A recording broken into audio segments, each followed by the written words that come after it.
Eu gostaria de começar com uma pergunta, um questionamento.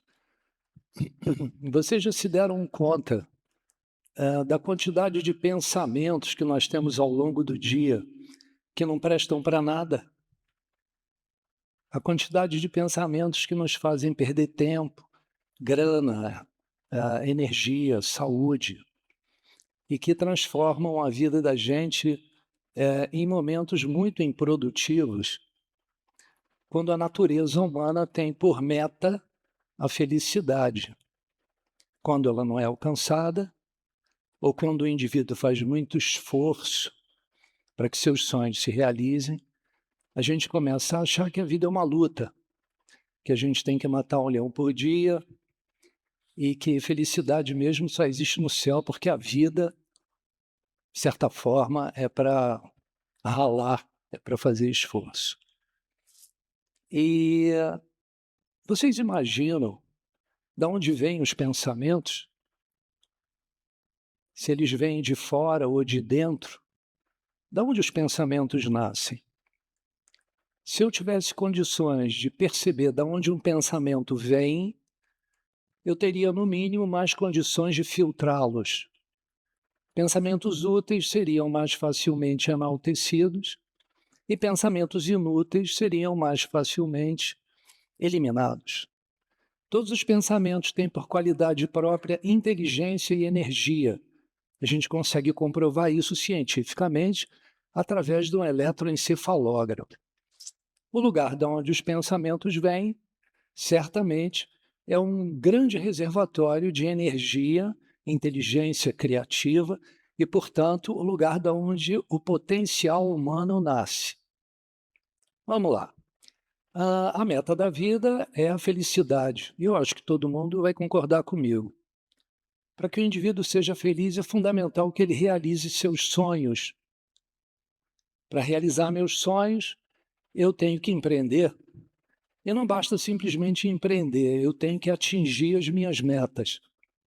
Para isso, eu tenho que dispor de uma dose de energia muito alta, porque se eu acordo de manhã e não tenho vontade de sair da cama, fica difícil. Pode até cair do céu, mas isso não é o habitual. E toda essa energia que eu tenho, ela coloca em pauta, em perspectiva, os pensamentos que eu tenho. Mas a grande maioria desses pensamentos vem aleatoriamente. Eu não consigo perceber de onde eles nascem.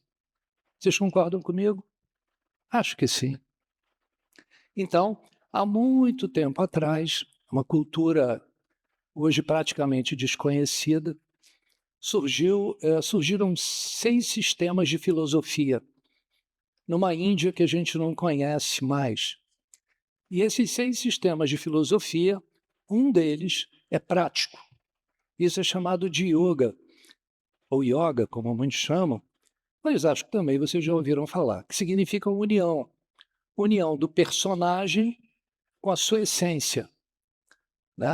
Nós nos apresentamos como personagens nessa vida, como pai, mãe, palestrante, ser social, político, religioso. Mas isso não é o que nós somos em essência. Então, há milhares de anos atrás, alguém imaginou que poderiam existir métodos que levassem a atenção da pessoa da superfície da mente para o fundo, em direção ao ponto mais profundo, em direção ao lugar da onde a vida nasce. E esse lugar é completamente silencioso, é um lugar quieto. É dali que vêm as grandes ideias. Quanto mais você conseguir manter essa quietude, mais fácil fica para desenvolver um raciocínio coerente, né? Ter uma boa memória, concentração, concatenar as ideias. A gente chama isso de tecnologia do silêncio. Isso tem sido implementado em empresas, universidades, escolas, em presídios ao redor do mundo. E eu tenho uma ampla experiência com isso. Eu, aos 17 anos de idade, saí de casa e busquei um centramento. Eu queria me acalmar. Minha mente estava muito agitada e eu não sabia o que fazer. E eu ouvi na época que essa coisa de meditação era uma boa ideia. E eu comecei a pesquisar isso. Só que eu caí num grande problema. A maioria das técnicas de meditação são difíceis. São técnicas que você tem que se concentrar, controlar a mente, controlar a respiração. Já viram isso? E isso me deixou muito desanimado. Até que num dado momento eu descobri um sistema chamado meditação transcendental, que é uma técnica hoje em dia relativamente conhecida, bem conhecida, que tem por objetivo tirar a atenção da pessoa da superfície da mente, trazendo a atenção para níveis menos excitados, que nem dormir à noite, até que a pessoa seja capaz de perceber o intervalo entre um pensamento e outro. Entre um pensamento e outro existe um gap, existe um ponto morto. Não é muito bonito esse nome. Um espaço totalmente silencioso, onde a pessoa consegue se manter totalmente consciente e, ao mesmo tempo, absolutamente em paz.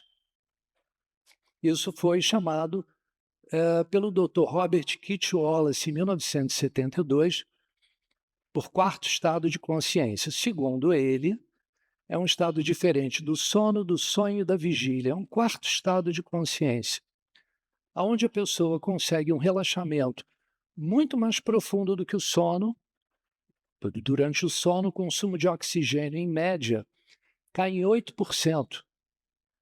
Durante a prática desse sistema de meditação, a gente vai a 20, 30 e assim sucessivamente. Significa que o relaxamento é muito profundo e a pessoa está completamente alerta. O que ela experimenta aí é um silêncio, silêncio interior, paz, mas um silêncio que é inquebrantável, um silêncio muito diferente desses que a gente normalmente experimenta durante o dia. E esse silêncio, ele vaza do lado de dentro da meditação para o lado de fora. Quando se abre os olhos, esse silêncio, ele migra para o lado de fora. E aí você fica surpreso com o que acontece. Você é capaz de pensar com a mente muito silenciosa e, consequentemente, desenvolver uma linha de raciocínio muito precisa.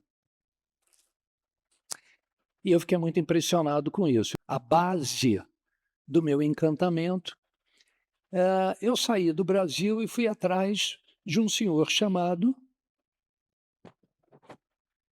Maharishi Mahesh Yogi. Esse foi meu mestre de meditação.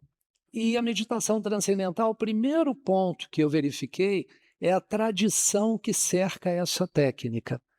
Maharishi Mahesh Yogi era um monge que tinha se formado em física.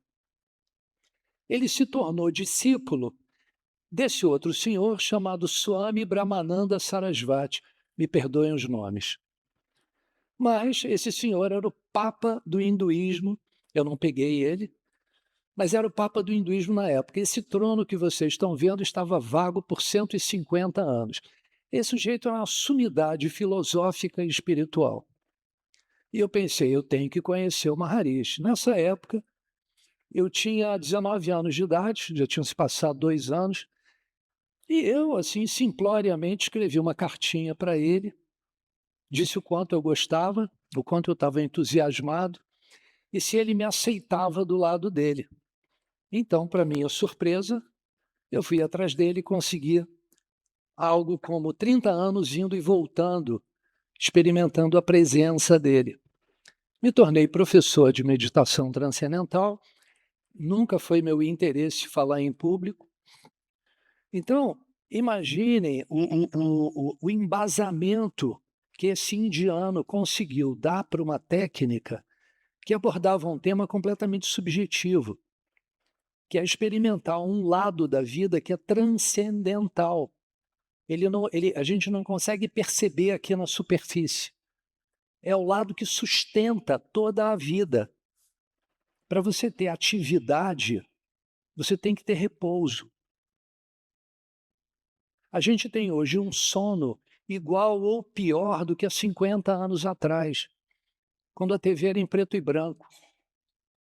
quando ter uma linha telefônica era difícil. Algumas linhas telefônicas e você tinha maior grana, né, como renda ali mensal. Hoje uma criança com 12 anos de idade tem um iPhone. Então vocês já imaginaram o que que esses estímulos incessantes causam na gente?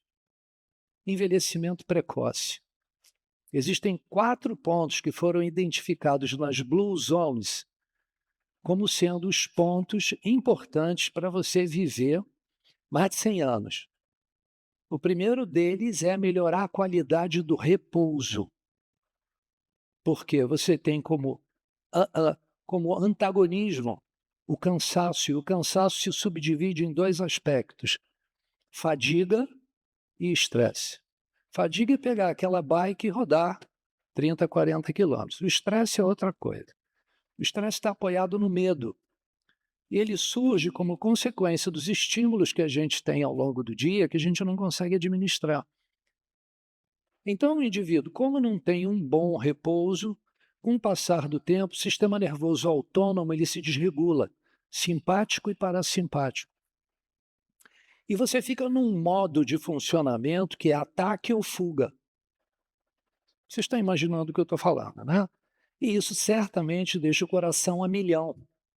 Isso aumenta a concentração de adrenalina, cortisol, lactato. Isso implica num desgaste fenomenal. E aí você começa a envelhecer mais rápido. Então, esse indiano se juntou com esses cientistas e deu o seguinte norte: olha, pesquisem essa técnica, porque a gente quer levar para o mundo todo. Né? Esse foi o segundo ponto que me encantou. Eu vou deixar um pouquinho mais desse ponto, porque pesquisas científicas nunca é muito. Ele colocou as pessoas sentadas meditando, ligou uma série de polígrafos, eletroencefalografia, eletrocardiografia, galvanometria, máscaras medindo o volume respiratório. E aí eles começaram a ver o que, que acontece com o cara meditando. Meditação transcendental. E isso começou a correr o mundo. Os resultados foram tão significativos que hoje, até bem pouco tempo atrás, nós encontramos 700 pesquisas, cujos 600 delas são randomizadas e apresentadas por pares. Esse tipo de pesquisa são pesquisas apresentadas em revistas de altíssimo nível, na Science, Jornal Americano de Fisiologia, na Lancet, grandes universidades, e em diversas áreas, cardiovascular, neuroplasticidade, performance cognitiva, etc. O governo dos Estados Unidos ficou tão impressionado com essa história que carreou algo em torno de 30 milhões de dólares para pesquisas com meditação transcendental. Essas pesquisas foram conduzidas através de institutos de medicina natural e as áreas ligadas à prevenção. Tudo isso tem a ver com o que os palestrantes contaram aqui para vocês. Só que nós estamos apresentando, o que eu estou apresentando para vocês, é o que é chamado de tecnologia da consciência.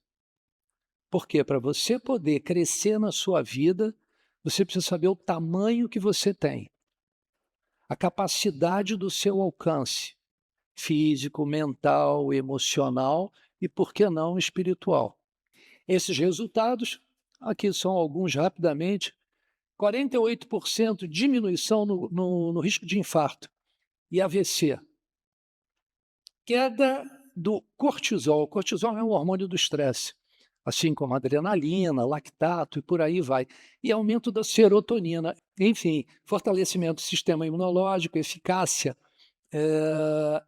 Essa é uma das técnicas mais reconhecidas no mundo em termos de importância como técnicas de meditação.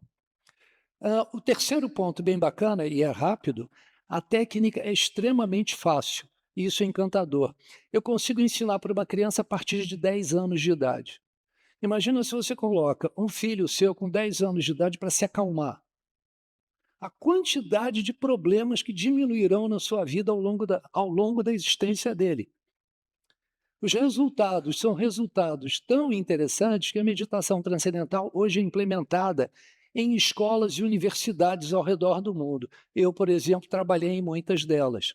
Eu sugiro que vocês busquem pausas ao longo do dia. Eu botei essa frase aí que eu achei muito bonita. Nós vivemos cheios de coisas que não prestam para nada.